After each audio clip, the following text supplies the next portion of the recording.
Hello mga kamama, this is Mama Yvonne. For today's video ay tutur ko naman kayo ulit ngayon.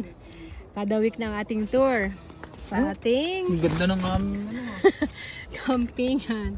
So yan ang ating tent. Kilala nyo na yung tent ni Mama. At ito naman ang ating kainan. So itur ko kayo dito muna sa kainan natin. Yan ako ng kakain. So yung ating mga pagkain. So meron din akong vlog sa ating mga pagkain kanina. Tapos meron tayong area doon na tambayan. So yan ang tambayan natin. Si may patolda pa dyan. Oh. Kita nyo naman dyan. Oh. So yan. Yan ang aming tent. Dalawa.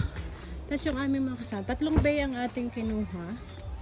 So bay 4, 5, 6 to sa bay 16 dito sa Grand Beach. At yan ang isa. Yan ang kabila. O yan.